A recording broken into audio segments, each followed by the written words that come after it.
Hello, everybody. We're doing a drum roll today. I don't know why. Well, because things are happening. There's a lot happening. But we're going to get to that. This is the Quad Pod. I'm Carlo. I'm Sam. And as I said, many developments in the world here in the United States. And we're going to get into it. We're going to start with the penny. You may care, you may not. I care a little bit. A little bit, not a whole lot, though, I'll say. So we're gonna transition at that point from the penny into one of the most notorious sex traffickers who has ever lived. We're gonna talk about the Epstein files and the new revelations there. Yeah. And then we're gonna go over the government reopening. There's a lot of moving parts with that as well. Yeah, it's been pretty controversial, but a lot of everything I think we're talking about today has been pretty controversial. We have a lot of stuff to talk about today. All developing, all recent, ongoing, crazy stuff. This not so crazy, the penny, but it is dead. The penny is dead, Sam. Yeah, so what are your thoughts? I don't know. It's like I originally was like, oh, it shucks, like that sucks. But when I found out it costs 4 cents to make a penny, I was like, maybe it's for the best. Yeah, and just for clarification, if you haven't seen this news story, the penny has died. That's a real thing. The last one was minted on Wednesday in Philadelphia. Yeah. So right close to here in Westchester. It was 232 years old. The Treasury Department said that the cause was irrelevance and expensiveness. I think people have been pushing for this for a while, though. Yeah, and I love the penny. I love Abe Lincoln, Honest Abe. You know what I mean? Oh, yeah. I love all the cultural stuff that comes with the penny. You find one that's heads up, it's good luck. That's right. But did you ever do the thing where if it's tails, you can pick it up, flip it. If it goes on its heads after you flip it, then it's good luck. Oh, but if not, you just got to put it back down. Oh, really? I never even heard of that. I don't know where I picked that up, but apparently I've gone by that for a while. So yeah, I don't know. I can't remember the last time I held a penny or thought of a penny up until now. Yeah, truthfully, I can't really tell you the last time I handled even cash, like a $20 bill. Yeah, honestly, cash itself is very. Yeah, I don't really have a reason for it. I mean, genuinely, the last time that I had physical cash was probably like birthday money, like a few years ago. Yeah, I had to have cash because I went to the Philly Street Food Festival and that was only cash, which was pretty crazy. Fair. But yeah, I don't know. That's I didn't have cash on me. I had to have someone help me out, but they had an ATM there because they know not a lot of people just have cash with them, and so it's honestly I feel like nothing this doesn't change much. I feel like the world doesn't change much because the penny's gone now. I don't think many people's lives are gonna be affected by that. No, unless you're a coin collector, then that's true. I mean, honestly, your business might go up. Because you have more rare pennies now. Well, maybe in 50 years. Yeah, maybe a little bit. but hey, hopefully, now that the penny is gone, I think what's happening here, and this is my opinion. I think what's happening here is they're making way for the Trump coin. The Trump coin. You think that's what it is? Because you remember we spoke a few weeks ago about how Donald Trump wants a $1 coin with himself on the front and the back, which. Illegal for so many reasons. The whole idea is illegal. Yeah. But so what I'm hoping, Sam, very earnestly, I'm not being facetious or sarcastic as per usual. Yeah. They're phasing out the penny so that we can get the $1 Trump coin, which again, as we talked about a few weeks ago, and you will know is a real thing. He wants a silver $1 coin with his face on the front and the back. How useless is that? It is hilarious because. And look, I don't even necessarily disagree with discontinuing the penny because it's okay, we all love the penny, but we kind of understand that it's just not used. It's not. I want to see the only use for a penny is to put them in one of those stacks and then giving it to the bank and getting more money for it. Yeah. I don't know, unless you keep changing your car or something like that. I don't even do that. I think I used to, but I just didn't use it, so I was like, there's no reason to. Yeah, but to that point, a penny is pretty useless in 2025. Yeah. I would argue that a $1 coin is kind of just as useless. Yeah. Honestly, if anything, it's more useless. If anything, it is more useless. The double standard is just pretty funny because the penny, the penny, who cares, whatever. Mm-hmm. And again, I don't even disagree with that. But the $1 Trump coin, we have to have that. We do have to have that. Yeah, and the whole thing is we gotta be careful of our spending and stuff like that. It's we're gonna stop the spending on the penny just so we can spend more making a dollar coin. Mm-hmm. even though we already have a dollar bill. One step forward, 2 steps back. But yeah, and if you didn't get to this part of when we talked about it a few weeks ago, closer to a month ago, probably at this point, it is illegal for a living president to appear on currency. Straight up illegal for that to happen. It's also illegal for a person to appear on the front and back of a coin. So basically, everything that Trump wants to do with putting himself on this coin is illegal. Now the Secretary of the Treasury, Besant, has said that it is happening. So I guess it is. I don't know, but that's a whole other thing. You know, amendments can change, so no. I guess not an amendment. But yeah, laws can change. So I mean, I wish pennies had a use, but they just don't.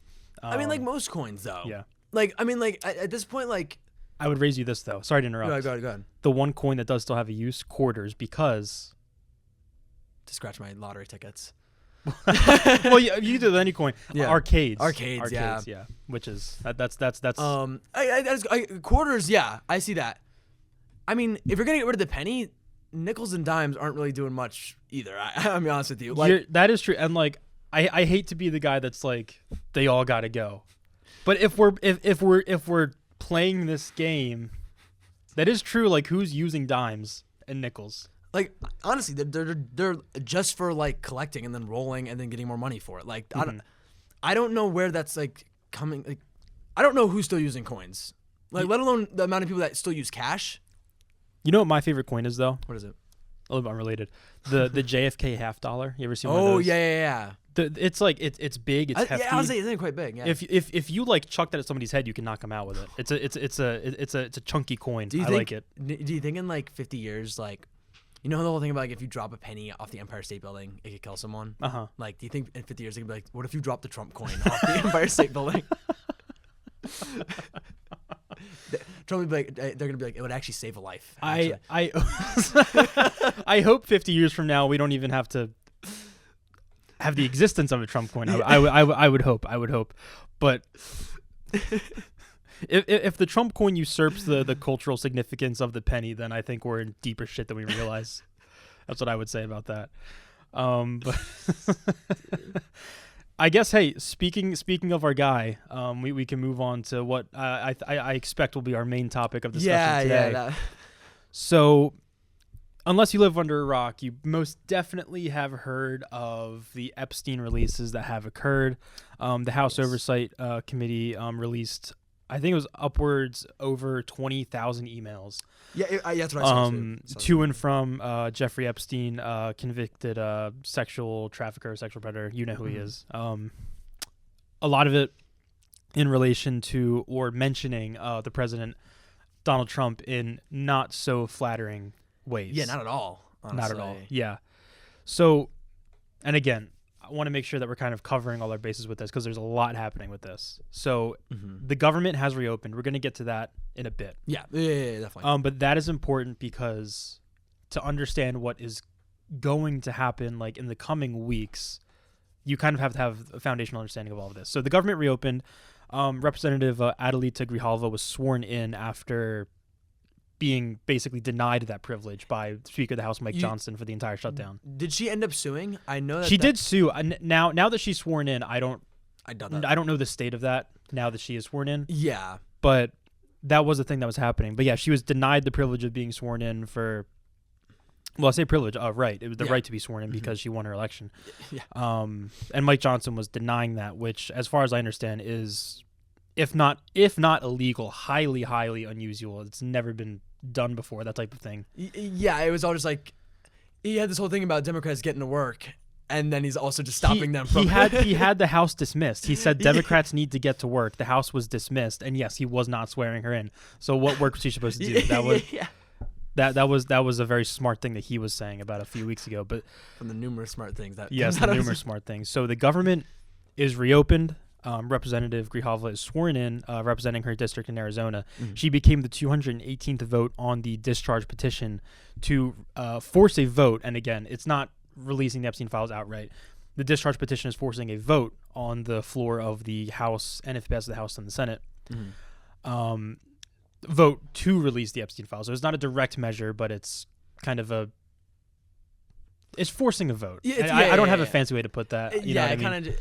Yes. It's a small step to something really big. Exactly. It's a small step, and when you, it would be easy to see that and kind of be like, oh, whatever. But it's important. It really is important. Yeah, especially with all that's happening right now. All that's happening right now, and hopefully I can kind of convey to you why it is important if you don't believe that it is. But the White House was in panic mode over this. I don't know if you saw that. So they were having meetings. This is crazy again because I just don't like. I don't know if anybody's ever acted. I've said this before. Many people have said it. I don't know if anybody in the history of the world has ever acted more guilty, than Donald Trump is acting right now with all this. That's what I'm saying. Like it's so guilty that what's on these files must be so terrible. Yeah. Like that it can't see the light of day, and like that's why the anticipation is building, honestly, and especially with all these emails. It's like it just made it went from bad to worse for the Trump administration and White House. So what was happening is they were having meetings about the discharge petition and the vote in the Situation Room. The Situation Room, for reference, that's where Obama saw them kill Osama bin Laden. Yeah, that's on the same level. For him, it's on the same level. Killing Osama bin Laden, protecting Donald Trump from the Epstein files. Like exactly, those things are on the same level. Yeah, definitely some levels of importance. And it's crazy because what they were doing, I know specifically one person that they kind of summoned to the Situation Room to talk to her was Lauren Boebert, the Republican representative from Colorado, who is a signatory of the discharge petition. They called her in to try and convince her to take her name off. She did not, to her credit, I guess, if you want to say that. But yeah, she did not take her name off, despite literally being summoned by the president, more or less demanding that she take it off. How do you think he worded that? Please. How do you sell that? It's like, hey, I know that we're really pushing for you guys are really pushing for these files to be released that would kind of bring justice to these sexual predators and pedophiles and all these sorts of terrible people. But what if we didn't do that? But it makes me look bad. Yeah, because what if I'm in them? I'm not saying I'm not. Hypothetically. I'm not saying I am, but what if I am? That'd be really bad. It'd be really bad for you because you're my party. Yeah. So I'm trying to help you out. I'm trying to help you out here. And that's the thing too. There's reporting and rumors coming out of Congress that upwards of 100 House Republicans, and again, these are just rumors, totally just rumors, and I'm skeptical of these rumors, but rumors are that upwards of 100 Republican House members are willing to jump ship and vote for the release of the files when the vote comes to the House floor. Which, and again, I've kind of said this before, but it really is. I think now, and I don't want to jinx it or anything, because obviously there's a certain way I hope things play out.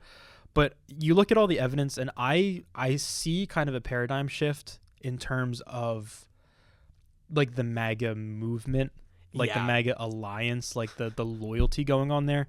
Because I think what's very well understood by a lot of these members of Congress is that, for one, if they are seen voting against the Epstein files, even that alone is damning, as it should be, because it is. Yeah, because it is. Even voting against it is damning, right? Furthermore, you're looking ahead, right? You have midterms. Republicans currently are scared shitless of the midterms because of the results that happened last week, 2 weeks ago, on election day. So they are not feeling good about midterms after this past election day, and their popularity continues to plummet. Most people, polls have shown, blame Republicans for the shutdown, rightfully so. Yeah. I also think it has something to do with before, up until this term, this presidency from Trump, it was always just manipulation. It was Trump manipulating the public into doing this or thinking that. But now it's just lying. Now it's I've fixed 8 wars and and my poll numbers have been higher. Both lies, both things that are not happening. And so it's getting harder and harder to defend, and I could see them now wanting to jump ship, especially since this is his last term. Yeah, exactly. If there's a time to jump ship and go to someone else, or even go to a different party, now's the time to do it. Because there's a lot of moving parts to this, and you touched on a little bit of it, right? So they know that, and despite all of his thing about third term, he goes back and forth on it. That's a distraction. Don't pay attention to it. Yeah. because if you are a House Republican, Senate Republican, whatever, and you're in even the slightest bit of a seat that could be hot, right? That could be like up for grabs. You know that the midterms are coming up, like I said, which very well, and again, I'm not trying to jinx anything, very well could be good for Democrats, bad for Republicans, right? Obviously, in 3 years, you have the presidential election, which Trump will not be running in, whether it be, for whatever reason, right? But he just can't do it. Yeah. So I don't know if it's going to be J.D. Vance on the Republican ticket or anybody else, but it won't be Trump, and I can only assume they're going to be getting less popular as time goes on, because approval ratings for presidents don't typically go up. Yeah. They only really go up when you're George Bush in 2001 and you're rallying the country after 9/11. That you know what I mean? Like if people are out on the Trump administration now, you can really only imagine how people are going to be feeling after 3 more years of this shit. Oh my God. So there's very little he can do to get those numbers back up, but there's a lot he's doing and could do. Yeah, that exactly. Down. And like I said, if you are a Republican Congress member, you know this. You know that this is the trajectory, and you know that for whatever one reason or another, you're not going to have Donald Trump to lean on in 3 years. And you might even be shit out of luck in 2 years. Yeah. 1 year, actually. 1 year now. So, yeah, if there's a time to jump ship, it's now. It's on this issue, which people, and again, rightfully so, are not willing to compromise on. Yeah. Think about it this way, too. Like, for midterm elections, if you're a Republican and you're going to be the Republican candidate, like, it is very easy for the other candidate to be like, well, he wanted to keep the Epstein files kept secret.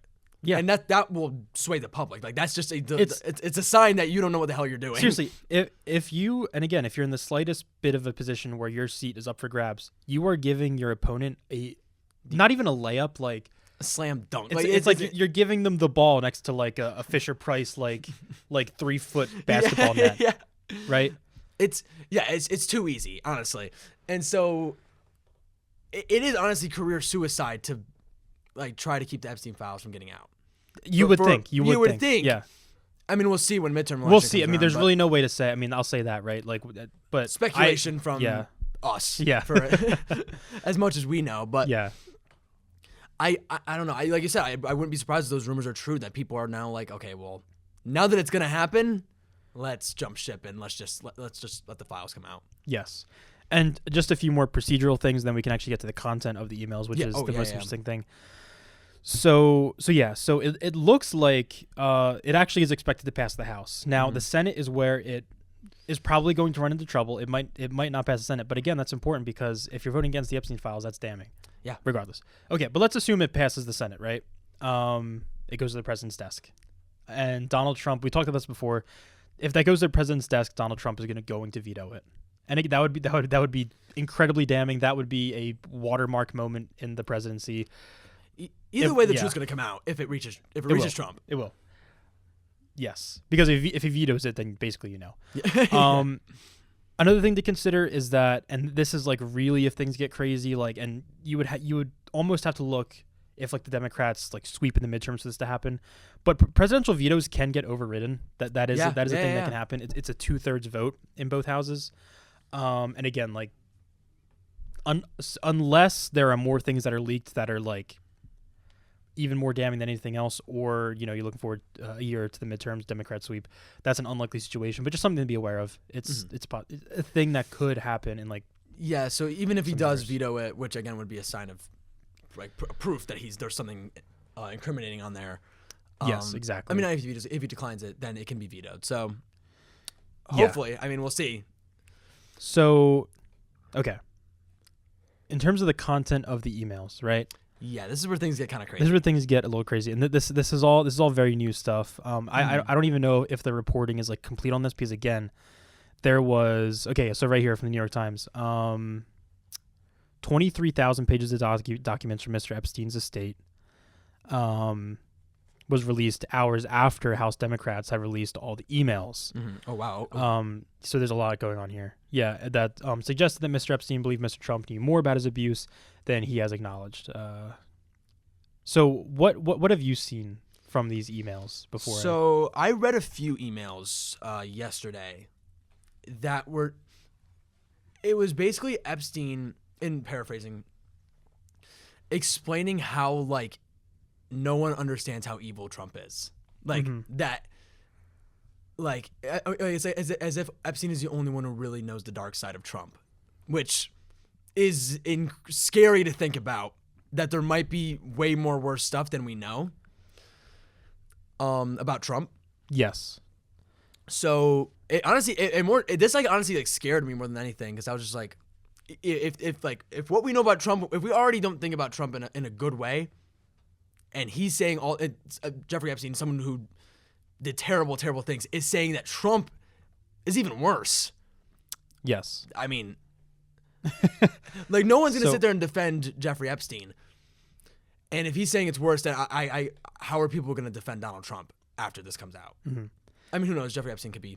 And to your point, Jeffrey Epstein did like the worst things you could do as a human being, and in the some of the emails that were released, a quote from Jeffrey Epstein said that he was, quote, the one able to take him down, referring to President Trump. And knowing what Jeffrey Epstein was convicted of, you can only imagine the blackmail. Because if this is the guy talking about, I have the things to take him down, I can blackmail him. Like, where does that what logical conclusion does that lead you to the behavior that Donald Trump was engaging in? I mean, like, we already know so much about the relationship between Jeffrey Epstein and Trump. I mean, it's all out there, stuff they've done together and the flight logs and stuff like that. Some of that's been released. So to think that the relationship is even closer, to the point where Epstein has like substantial blackmail, it is enough to take him down. Yeah. Is just, I can't even imagine what's on there. So another one that's really damning. In 2011, I believe at this time, Jeffrey Epstein was under investigation for another round of charges that he was facing at the time. And he said, quote, I want you to realize that the dog that hasn't barked is Trump. And basically by that he means Trump knew of the things that were going on that Jeffrey Epstein was doing, but he wasn't saying anything. He was not cooperating with authorities. He was not giving them information that could assist them in convicting Jeffrey Epstein, despite the things that Trump knew he was doing at that time. Oh, yeah, and I feel like that was even... We kind of got hints of that. I know there's a quote, again, me kind of paraphrasing, I don't have the exact quote, but it's like Trump was saying like, oh yeah, I know that Jeffrey Epstein likes younger girls. Like, from what we know about Epstein and that like quote, I thought it was pretty clear Trump knew what was going on, but this seems... It seems that maybe Trump was like not only knew, but maybe even, all speculation, of course, like was a lot more a part of it than we realize. Yeah, and directly after that, in that same email, Jeffrey Epstein says, victim, whose name is redacted, victim spent hours at my house with him. He has never once been mentioned. I don't know what that last part means, but he's the victim here is an underage girl, and Jeffrey Epstein is saying that he spent hours at Jeffrey Epstein's house with this underage girl, Donald Trump. So yeah, like there's so much to this. Like if you, it's important to know that, I mean, none of this is like proof in an extent. I mean, this is all just coming from Jeffrey Epstein. So none of this is actually like hard proof evidence that these things are occurring, but like from what we know and from what we can believe, I'd be surprised if any of these were lies. Yeah. It's there's a lot to this, and I would obviously encourage you to, if you want like the full picture here, look it up. There's a lot to this. I mean, yeah, there's literally over 20,000 documents and emails, like. Like we're telling you the crazy stuff, but there's a whole lot more.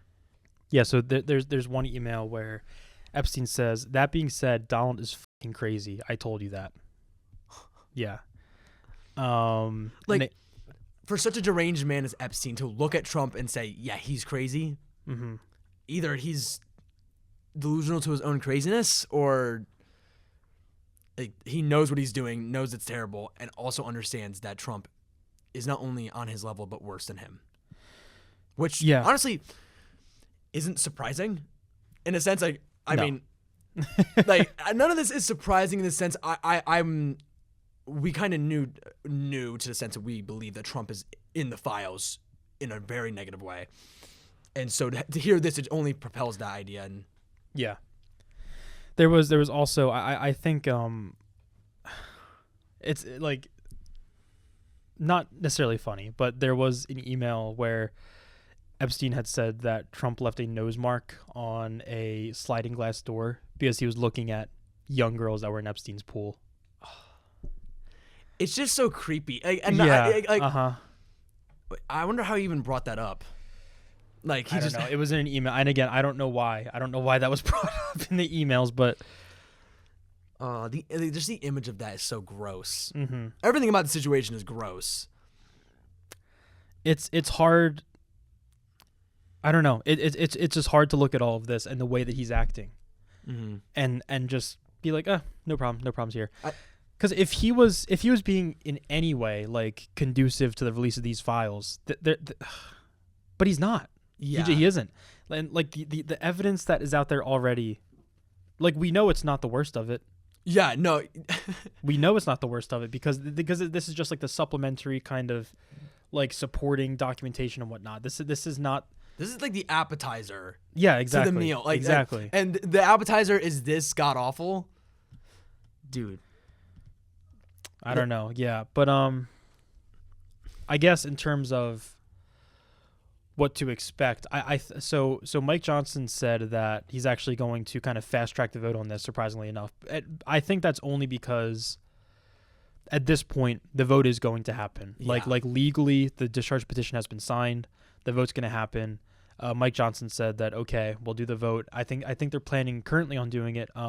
Basically within the next few weeks, there will be a vote on the release of the Epstein files on the floor of the House of Representatives.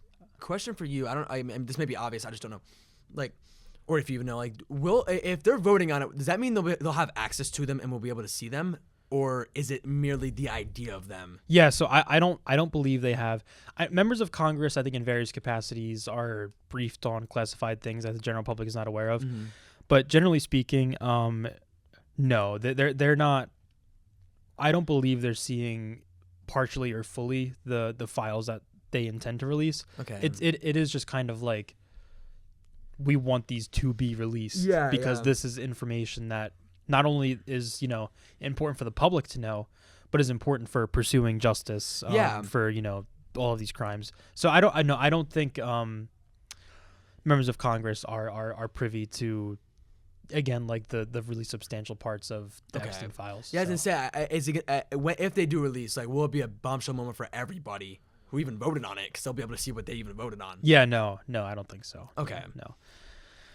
But yeah, so that'll be happening soon, and then we'll see what happens from there.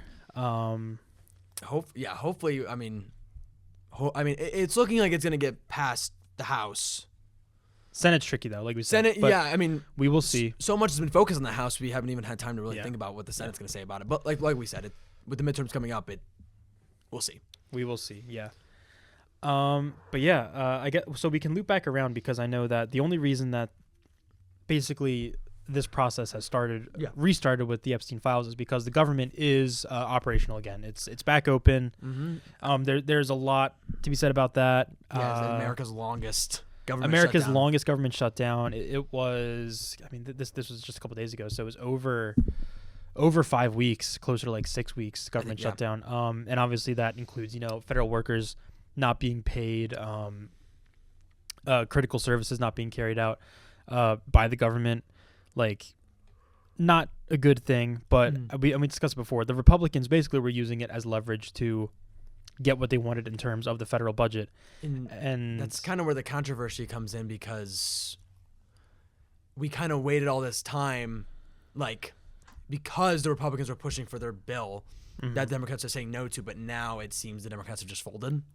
Yes, so I would agree with that assertion.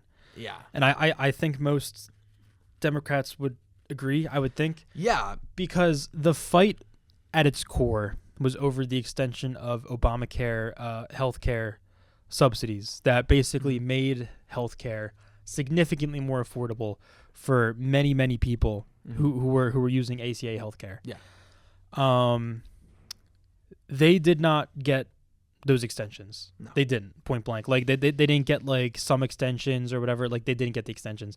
They got the promise of a discussion and a vote in Congress. The promise, which what the hell does that even mean nowadays? I mean, yeah. And nothing else. That is it was 8 Democratic senators. Sorry, it was 8 Democratic senators that kind of broke rank and voted to end the shutdown, which. Yeah, it's caused controversy within the Democratic community too. I know Gavin Newsom even, I think he tweeted out just pathetic. Which, I mean, he did. To an extent, I agree. I mean, why wait this long? Why? And look, I understand that Republicans were using people on SNAP benefits as pawns in their game by like with food stamps running out. Like, Democrats were put in a tough position. It's either keep the government shut down and people starve, or open it back up and people get food, but everything with healthcare. Like, and to that point, like, this is what happens when you put Republicans in charge. Like, you basically are saying that you're okay with situations like this where the minority party, again, like the Democrats are not in power, but basically that unbelievable choice falls to them, even though, again, they're not in power. Yeah. But because Republicans cannot govern, because basically that is exactly what they did. They said, "Hey, you can keep fighting your little fight over there, but just so that you know, as long as the government is shut down, people are going to be starving, and that's on you. And that's on you. Yeah. That's not on us. That's on you. And that's annoying too, because like, look, as much as I kind of agree with calling the Democrats like pathetic in a sense for like giving up on this fight. I don't know. It's tough to. I've never been in their shoes before. It's a tough spot to be in. I think my point was that they took it this far. People's lives are already affected. Yes. Why wait this long? Why fight this fight for over 5 weeks? Just at a certain point, be like, oh, whatever. Especially because all of the data you look at, all of the results you look at, was basically confirming that the public was rightfully of the opinion that this was a Republican-caused government shutdown. I mean, the biggest thing, you look at Election Day. Yeah. Like that was such a referendum on the current state of the Republican Party. And I can only imagine in so many ways kind of a public opinion referendum on the shutdown, which by Election Day was 4 or 5 weeks in. And all the polling, again, shows that like people believe this is a Republican-caused shutdown. So really, and again, like it's an unbelievable moral situation, because yes, like on the premise of like, okay, the other party is like starving people, and like if we are like fighting this fight, it's just going to keep happening. I can't necessarily blame somebody for like folding in a situation like that. Yeah. But like you said, it had already been going on. Like you fought this fight for 43 days, like 40 days, 5 weeks. Like the damage had been done already, and you're going to like make an unforced fumble at this juncture again when everything is going your way in terms of like the way the public is perceiving this. I don't, and again, like I can't really blame somebody for wanting to make sure that these critical services are restored, like SNAP. But seriously, like, I don't know it. And again, when you put Republicans in power, you get impossible choices like this. That is what you get. That's just what you get. And we kind of talked about this when we talked about SNAP benefits, and we spent a long time talking about it a few weeks ago. I think we were in this hope that there was somehow going to be a positive outcome in all this, and it didn't happen. I mean, that was really hoping, and it was either going to be that healthcare is going to go up or people are going to starve, and it's shitty. It's terrible that those are the two choices we have, and one was picked. And honestly, at a certain point, I mean, we don't know what the room was like. We don't know what the Republicans, how stubborn they were being. Obviously, they kept this going for over 5 weeks, but like, if there was any pushback, if there was any like, okay, maybe we'll let the government reopen, and the Democrats can get what they want. Yeah, I feel like the chances of that happening were just so slim. I think even the Democrats knew that to a certain point, they were just like, we just have to give up this fight. And so, yeah, it is extremely frustrating. But I can't say it wasn't something that was kind of like it was going to happen. Now, looking forward, though, because there's been a lot of analysis about this, and we don't even necessarily have anything entirely novel to add to the conversation, but I would say looking forward, because it is what it is now. Like, it happened. Obviously, there are a lot of good things about the government being back open. Yeah, of course. Like the Epstein files can proceed now. Like the discharge petition and the vote. That's great. SNAP benefits restored, I think, almost immediately. That is obviously great that people are getting that those subsidies again. Looking forward, the healthcare was not addressed, and that's a big problem. Yeah. To that point, so Hakeem Jeffries, who I don't really care for that much, very establishment Democrat, but I think his point is largely correct, because he said at a certain point after, basically to the Trump administration, like, hey, like either you extend these healthcare like subsidies, or like you're all getting voted out in a year. Because people are gonna people are gonna notice that, and they're gonna know that you did it. Yeah, it's and again, like it's such a shame that there's one party in Congress. And again, I'm by no means a Democratic fanboy. There's a lot of things that the Democratic Party does that I just roll my eyes at. But like fundamentally, it is incredibly frustrating when there's one party in Congress that has to be the adult in the room in every single situation, while the other party is basically a 5-year-old toddler that's pissing and shitting their pants all day, whining because they're not getting what they want. Yeah, and then it was tough too, is that like now everyone's blaming the Democrats for everything with healthcare because they're the ones that let it happen. But if that didn't happen, people are going to starve. Like no matter what, it feels like in some way, shape, or form, there's going to be blame placed on Democrats, even though this is completely the Republicans' fault. Yeah. And so in some ways, I think like even though the shutdown was a loss in terms of, the Democrats did not get what they wanted, and it's going to hurt American people. I think the political advantage is still with them in that regard, because things are going to continue to get shitty, and people are going to know that, and I think they're going to rightfully identify that it is the fault of the Republican Party. Especially when midterms come around, hopefully that becomes obvious. Yeah, absolutely. Yeah, I mean, like, hopefully this has a, like, in the sense of when midterms come around, has a positive outcome. I mean, people hopefully are going to look at this and be like, no, that was the Republicans' fault. Because it was.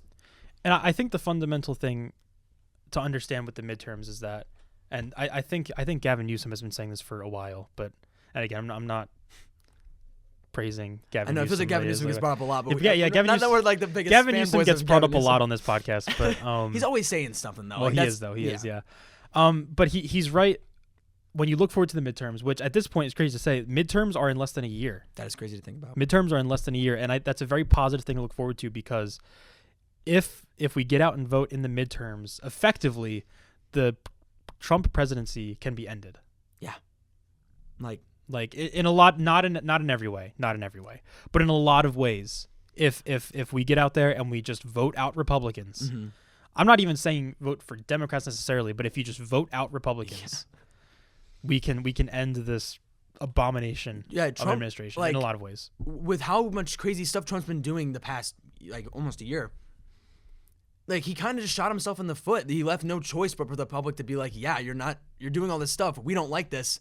We're gonna have to vote for Democrats. Like whether or not you are like a Democrat or not, or want Democrats in office, what's happening right now is not working, and the public, the American people, are realizing that. His polls, like I said, have never been lower. Yeah, it's crazy that it's taken. It's crazy that it actually took a year of him being in office for people to understand this, right? Because wait a minute, because we've said this so many. I feel like a broken record. He told you everything he was going to do, and he's now doing that, and you're upset with it. Like, I can imagine, like, wait a minute, maybe Trump. Yeah, the bad guy here. You can't really have buyer's remorse if you buy, like, I don't know, a microwave that says it's going to explode, and then it explodes, and then you get upset about it. I don't know, but regardless, it looks like public opinion is finally turning. Did you actually see he was at the Washington Commanders game? I did see that. Yeah. And he was loudly booed. Yes, I saw that too, because I saw like when presidents go to like the baseball games or something like that, and like the cheers and all this and that. Yeah. Like even Obama, after he was after his term was over, was getting cheers, and Trump, not even 1 year in, is getting loudly booed. So On top of that too, everything with the Commanders, Trump has been pushing for the Commanders to go back to their original name. Yeah. I think he also wants the new stadium to be named after him. As well. I did see something, but I'm not sure. Is that true? I don't know. If yeah. But of course, because I saw I think Jon Stewart said this. I saw Tonight Show a bit about this, but it's so this is not like my observation, it's his. Yeah. But to be an American president that goes to a football game on Veterans Day weekend and swearing in soldiers to get booed again while doing those things, that is absurd. You are doing probably the worst job you could possibly be doing, because again, these are football fans who are witnessing a ceremony about soldiers. Honestly, there's nothing more American than that. Like, that is what Americans get at an American football and game. He got American veterans relentlessly booed. Yeah, at a Commanders game. Like, I don't know. Like, it's just such like a. Like, I think he's honestly trying to see how much he can get people to hate him. He's going for the record. I can't pretend to get into the mind of that guy. I honestly, like, it's almost like he's trying for it, because especially because we didn't talk about this when it happened, but there was the 60 Minutes interview. That's a little while back now, but even then, the answers he has, you would just be like, why would you ever say that if you're trying to get people to like you? Like, yeah, we didn't get to talk about this. I want to talk about it now. Is when the 60 Minutes interviewer asked him about pardoning. Say it again? Chang Peng Zhao, who goes by CZ. CZ, yep. Asked him about that. He said he didn't even know who he was. Do you want the direct quote? Yeah. So basically, he was asked about this, and he was like, "Are you ready for this?" And he said, "I don't know who he is." And quote, "I know nothing about the guy." Did he actually start his "Are you ready for this"? Hold on, I can. Like, if he actually started saying like, "Are you ready for this?" Like, why would you ever say that? Like, you either have to be mad, or do you have it up? Oh no. Okay. Go ahead. To your point, when you contrast it against the gripes they had with how President Biden did a lot of his pardons, they said he used an auto pen. They one of the big complaints was that Biden did not know who he was pardoning, and that was a whole thing for them. Lo and behold, he basically comes out and says, and I do have the video pulled up, so let me see if I can find it here. Is this not a direct thing saying like, this is me clearly not doing my job and I'm admitting to it? I just don't understand the problem. Like, literally, that's why I think there has to be some. No way, like, whatever team is telling Trump what to say said, oh, yeah, just act like, just say you don't know him because he's that bad. Like, what? His crypto exchange, Binance, helped facilitate a $2 billion purchase of World Liberty Financial's stablecoin. And then you pardoned CZ. How do you address the appearance of pay for play? Well, here's the thing. I know nothing about it because I'm too busy doing the other. But I can only tell you that. But he got a pardon. No, I can only tell you this. My sons are into it. I'm glad they are because it's probably a great industry, crypto. I think it's good. You know, they're running a business. They're not in government. So when asked why he pardoned a man found guilty of fraud, I think it was fraud, yeah. He said, I don't know who he is, and he said, my sons are involved in that, and it's a good industry. Yeah, almost avoiding it. Like, I don't know, like, just going specifically on that, like, there was nothing to gain by saying that. I mean, obviously, like, he's trying to plead ignorance, and maybe he doesn't know who he is. I would believe that, I think too. He's losing his fucking mind. Honestly, I really think he is. We're seeing a lot of the same things we saw when Biden was in office. I noticed people noticing how he can't walk straight. Like, or that he's like just walking away randomly, similar to how Biden did. And everyone was clowning Biden for all this stuff. And I think people are rightfully now clowning Trump for it. Because maybe we shouldn't have 80-year-old presidents. Maybe we should. Yeah, maybe, I don't know. And again, like, no matter like what party they are or whatever, yeah, maybe someone who's maybe not 80 years old is not fit for office. Just maybe a crazy statement. Yeah. Like, I don't know. He's literally just digging his own grave and talking about how great his grave is. Like, I don't know. I mean, that's a good way to put it. It's a good way to put it. God, it is insane. But in the silver lining of all this, the government is back open. Like you said, there is much good that comes with that. There's so much good that comes there's with some that. good to be gleaned from that, and hopefully, even if the Democrats will keep the pressure up. It's like the Republicans are not going to vote for healthcare subsidies. I just don't think that's something that's going to happen. But like I said, like, hopefully, just the thing with that is like people realize that that's happening. I mean, let's give it a year, the situation can be completely different, and Democrats can now finally do what we've been trying to do for a while now. Yeah, to an extent, because Trump will still be president. Yeah, I guess you're right. To a small degree. So the midterms, I guess the way I would frame it, the midterms, you can stop the Trump presidency in the midterms. 3 years from now, we can get something totally new. Oh yeah. And we talked about it last week, like who knows what that is in terms of the Democratic nominee, but that'll be a conversation that's had when that arrives. Yeah. So, but yeah. That's a whole different case. But I think, it was a blow for Democrats, but there's still hope, and there's still, like, even with how great Election Day was and how sad this ended up being with the government shutdown. Yeah, we didn't get exactly what we wanted, but we're still doing good. Super disappointed in the 8 Democratic senators, but I'm still on the hope train for all the reasons that I said. Like, Election Day was still great, and I just hope people kind of continue to kind of just have this awareness of who's really responsible for the things that are going on. So yeah, as much as it's upsetting to see Democrats do this, people are now going to have access to food. That's a good thing too. And and we talked about that a lot a few weeks ago. And whose fault was it that people didn't have food? The Republicans. It's important, even though it's important to understand that it was up to the Democrats. It was never the Democrats' responsibility to do that. Exactly. Though it was the Democrats' choice, they had to choose which one. Republicans are the ones that made them or forced them to make that decision. Yeah, and that cannot be forgotten. So yeah, if you don't like having to be faced with choices like that, just as a citizen of America, you don't have to be, because you don't have to vote for Republicans. Yeah. So I don't know, but what do I know? What the hell do I know, right? Well, kind of touched on 3 big things there, with Penny, the Penny going, Epstein files, and now the government shutdown. Varying levels of importance. Yeah, a little bit.